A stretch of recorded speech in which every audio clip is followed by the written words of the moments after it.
The means to gain power in a democracy must remain wholly pure and abide by the Constitution and the laws. An unrelenting abuse of the electoral process over a period of time is the surest way to the grave of the democracy.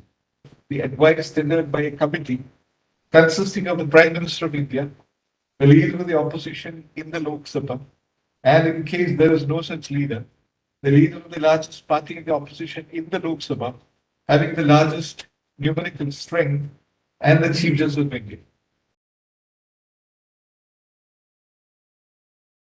Demands of a formal democracy, the hallmark of a substantive democracy, and if we may say so, a liberal democracy, must be borne in mind. Democracy is inextricably intertwined with power to the people. The ballot is more potent than the most powerful gun. Democracy facilitates a peaceful revolution at the hands of the common man if elections are held in a free and fair manner. Elections can be conflated with a non-violent coup capable of unseating the most seemingly powerful governing parties if they do not perform to fulfill the aspirations of the governed. Democracy is meaningful only if the sublime goals enshrined in the preamble to the Constitution receive the undivided attention of the rulers, namely social, political, and economic justice. The concepts of liberty, equality, and fraternity must not be strange bedfellows to the ruling class. Secularism, a basic feature of the Constitution, must inform all actions of the state, and therefore cannot be spurned, but must be observed in letter and spirit. Democracy can be achieved only when the governing dispensation sincerely endeavors to observe the fundamental rights in letter and spirit. Democracy also, needless to say, will become fragile and may collapse if only lip service is paid to the rule of law. Then we would therefore find that the Election Commission of India has been charged with the duty and blessed with extraordinary powers to hold elections in both parliament and state legislatures from time to time. This is an enormous task. The power it possesses under Article 324 is plenary. It is only subject to any law which may be made by parliament or by the state legislature. Undoubtedly, the Election Commission is duty bound to act in a fair and legal manner.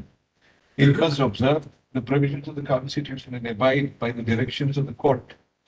The same being done, it can draw upon a nearly infinite reservoir of power. Once a poll is notified, which again is a call to be taken by the Election Commission itself, and indeed capable of being misused and subject of considerable controversy if bias or subservience to the powers that be is betrayed. It assumes unusual powers. Its writ lies across governments over the length and breadth of the country. Officers of the government who come under its charge become subject to the superintendence of the Commission. The fate of political parties and its candidates, and therefore of democracy itself, to a great measure is allowed to rest in the hands of the Election Commission. While there may be officers who assist the Commission, vitally important decisions have to be taken by those at the helm of the affairs. It is the Chief Election Commissioner and the Election Commissioner at whose table the buck must stop. It is in this scenario we bear in mind that when a decision is taken, the process of holding of the poll, that subject to the proceedings which are initiated in courts, which conduce to the effective holding of the poll, any proceeding which seeks to bring the election process under a shadow is tabooed. The significance of this aspect is that it adds to the enormity of the powers and responsibility of the Election Commission. Awaiting the outcome of the poll to question the election before the tribunal may result in many illegal, unfair, and malafide decisions by the Election Commission passing muster for the deed. Once the election results are out, the matter is largely reduced to a fait accompli. The basic and underlying principle central to democracy is power to the people through the ballot. Abraham Lincoln declared democracy to be government of the people, by the people, and for the people. A political party or a group or a coalition assumes the reins of governance. The purpose of achieving power is to run the government. No doubt, the government must be run in accordance with the dictate of the Constitution and the laws. Political parties, not unnaturally, come out with manifestos containing a charter of promises they intend to keep. Without attaining power, men organized as political parties cannot achieve their goals. Power becomes therefore a means to an end. The goal can only be governed so that the lofty aims enshrined in the directive principles are achieved while observing the fundamental rights as also the mandate of all the laws. What is contemplated is a lawful government. So far, so good.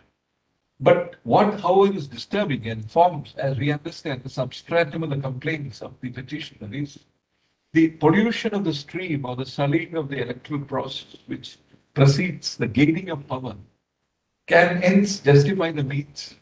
There can be no doubt that the strength of a democracy and its credibility and therefore its enduring nature must depend upon the means employed to gain power, being as fair as the conduct of the government after the assumption of power by it. The assumption of power itself through the electoral process in the democracy, in the democracy cannot and should not be perceived as an end. The end at any rate cannot justify the means. The means to gain power in a democracy must remain wholly pure and abide by the constitution and the laws. An unrelenting abuse of the electoral process over a period of time is the surest way to the grave of the democracy. Democracy can succeed only insofar as all stakeholders uncompromisingly work at it. And the most important aspect of democracy is the very process, the electoral process, the purity of which alone will truly reflect the will of the people. So the fruits of democracy are truly reaped. The essential hallmark of a genuine democracy is the transformation of the ruled into a citizenry clothed with rights, which in the case of the Indian Constitution also consist of fundamental rights, which are also being freely exercised.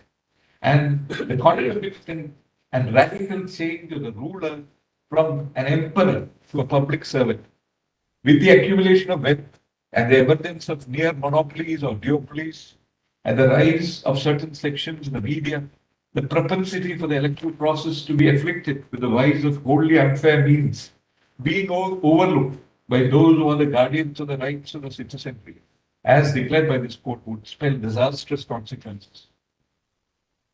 The cardinal importance of a fiercely independent, honest, competent, and fair election commission must be tested on the anvil of the rule of law, as also the grand mandate of equality. We expatiate. The rule of law is a very bedrock of a democratic form of governance. It simply means that men and their affairs are governed by pre-announced norms. It averts a democratic government brought to power by the strength of the ballot, betraying their trust and lapsing into a government of caprice, nepotism, and finally despotism. It is a promise of avoidance of these vices which persuades men to embrace a democratic form of government.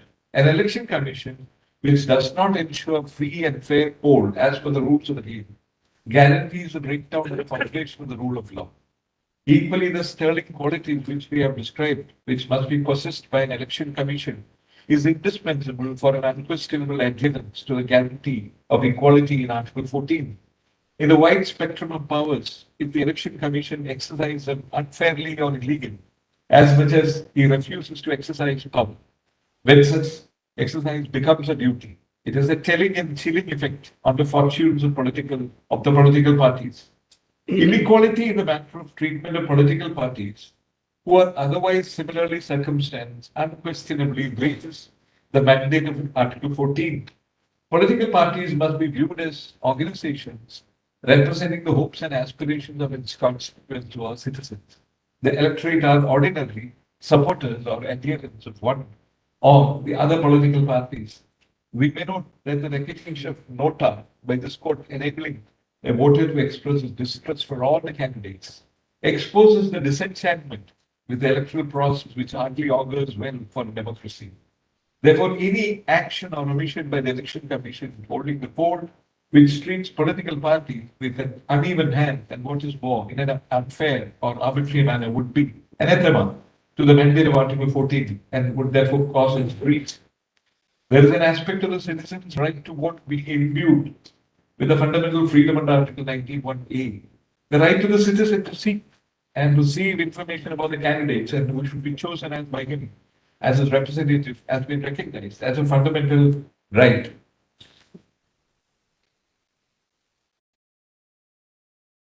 What is independence? Independence is a value which is only one of the elements in the amalgam of virtues that a person should possess. The competence of a man is not to be conflated with fierce independence. A person may be excellent, that is, at his chosen vocation. He may be an excellent administrator. He may be honest. But the quality of independence transcends the contours of the qualities of professional excellence as also the dictates of honesty. We may no doubt clarify that ordinarily, honesty would embrace the quality of courage of conviction flowing from the perception of what is right and what is wrong. Irrespective of consequences to the individual, an honest person would ordinarily, unrelentingly take on the high and the mighty and persevere in the righteous path. An election commissioner is answerable to the nation. The people of the country look forward to him so that democracy is always preserved and fostered. We may qualify the above observation by stating that true independence of the body of persons is not to be confused with sheer unilateralism. This means that the Election Commission must act within the constitutional framework and the laws. It cannot transgress the mandate of either and still claim to be independent. Riding on the horse of independence, it cannot act in an unfair manner either. Independence must be related finally to the question of what is right and what is wrong. A person who is weak-kneed before the powers that be cannot be appointed as an election commissioner. A person who is in a state of obligation or feels indebted to the one who appointed him fails the nation and can have no place in the conduct of elections forming the very foundation of the democracy. An independent person cannot be biased, holding the scales evenly, even in the stormiest of times, not being servile to the powerful, but coming to the rescue of the weak and the wrong, who are otherwise in the right, would qualify as true independence.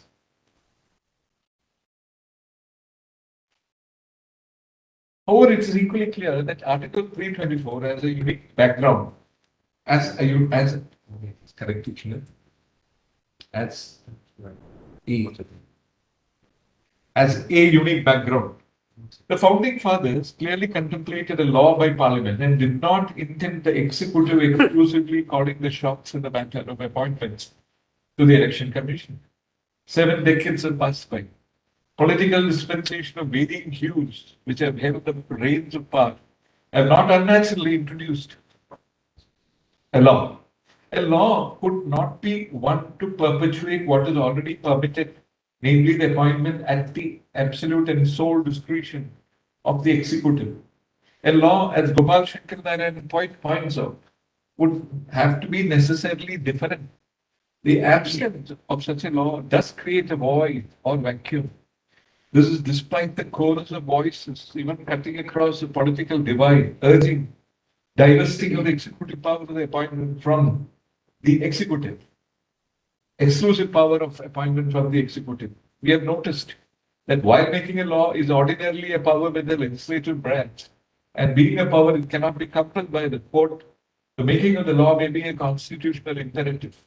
In the context of Article 326, making of law as contemplated in Article 326 was an unavoidable necessity. Realizing that the statutory framework was necessary to breathe life into Article 326 and which was not to be incongruous with this command, Parliament enacted the 1950 Act and the 1951 Acts. The first general election followed. Making of law by Parliament, as provided for in Article 146 and Article 229, dealing with conditional service of employees of the Supreme Court and the High Court respectively, was a sheer power and enabling provision. The context and the purpose signals no imperative need, no intention to indeed peremptorily provide for a law as is discernible in the case of appointment of the members of the Election Commission of India pervades the articles. The vacuum in the case of Article 324(2) is the absence of the law which Parliament was contemplated to enact. Political parties undoubtedly would appear to betray a special interest in not being forthcoming with the law. The reasons are not far to seek. There is a crucially vital link between the independence of the Election Commission and the pursuit of power, its consolidation and perpetuation. As long as the party that is voted into power is concerned, there is not unnaturally a near insatiable quest to continue in the saddle. A pliable election commission an unfair and biased overseer of the foundational exercise of adult franchise, which lies in the heart of democracy, who obliges the powers that be, perhaps offers the surest gateway to acquisition and retention of power. The values that animated the freedom struggle had to be brought home to a new generation through insertion of the provision relating to fundamental duties. Criminalization of politics, a huge surge in the influence of money power, the role of certain sections of the media, where they appear to have forgotten their invaluable role and have turned unashamedly partisan, call for the unavoidable and unpostponable filling up the vacuum, even filling up of the vacuums. Even as it is said that justice must not only be done, but seem to be done, the outpouring of demands for an impartial mode of appointment of the members require at the least the banishing of the impression that the election commission is appointed by less than fair means.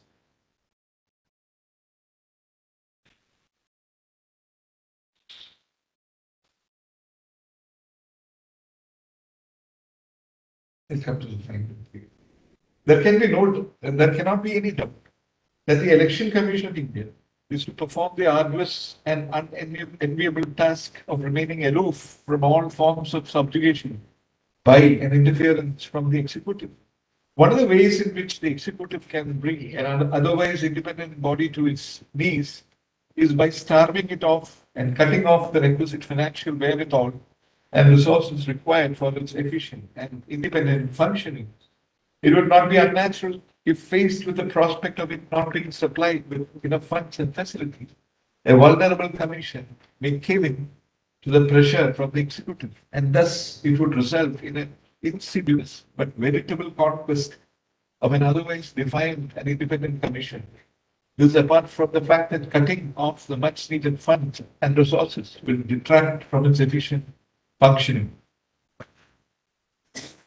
Finally, the repetitions are partly allowed, and they are disposed of as follows. We declare that as far as appointment to the post of Chief Election Commissioner and the election commissioners are concerned, the same shall be done by the President of India on the basis of the advice tendered by a committee consisting of the Prime Minister of India, the leader of the opposition in the Lok Sabha, and in case there is no such leader, the leader of the largest party in the opposition in the Lok Sabha, having the largest numerical strength, and the Chief Justice of India. This norm will continue to hold good till a law is made by the Parliament. As regards the relief relating to putting in place a permanent secretariat for the Election Commission of India and charging its expenditure to the Consolidated Fund of India is concerned, the court makes a fervent appeal that Union India Parliament may consider bringing in necessary changes so that the Election Commission of India becomes truly independent. This was correction. Pages which I had to sign.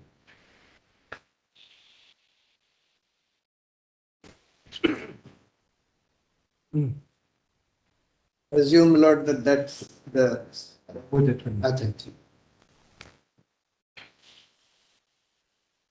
I entirely agree with you.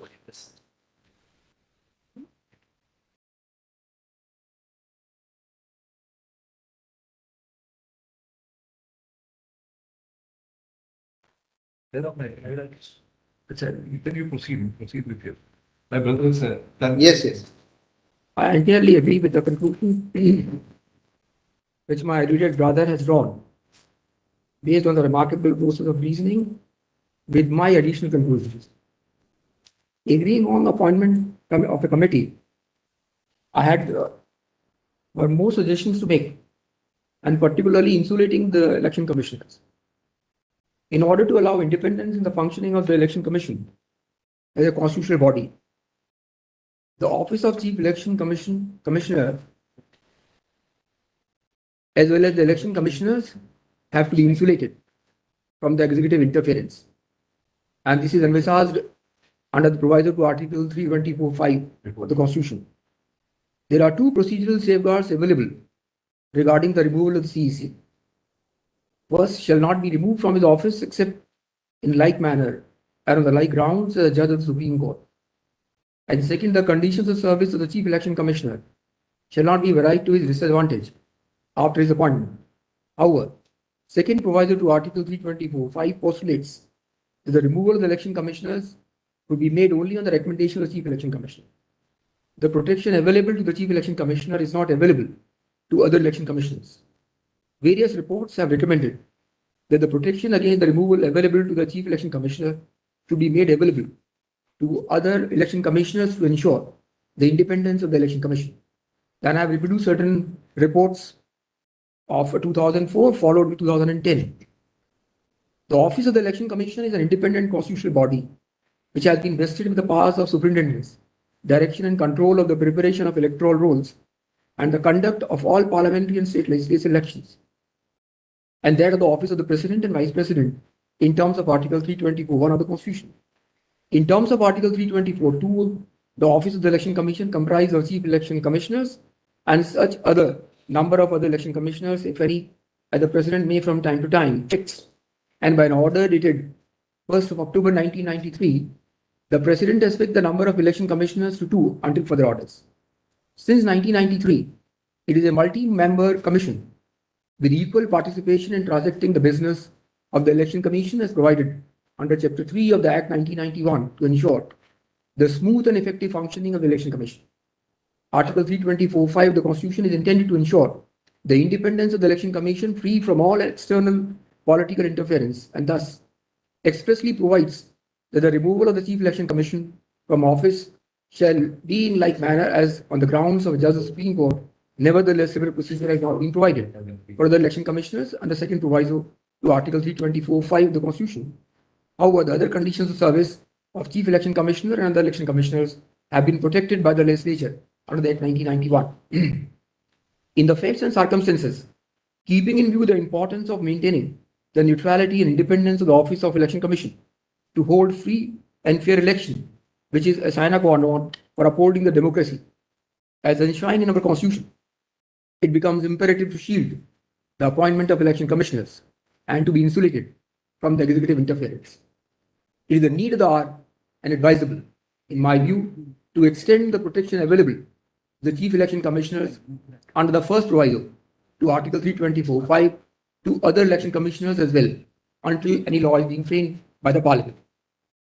Agreeing on the constituting the committee, my further directions which I have brought in is, it is desirable that the grounds of removal of the election commissioners shall be the same as that of the Chief Election Commissioner, that is, on the like grounds as judge of the Supreme Court, subject to the recommendation of Chief Election Commissioner as provided under second proviso to Article 324(5) of the Constitution.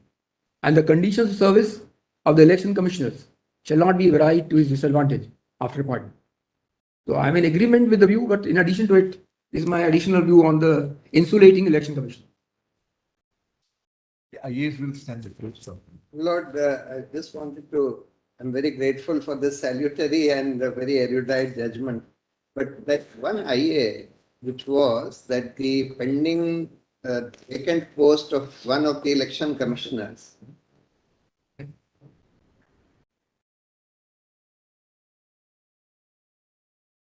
You have not seen what we have.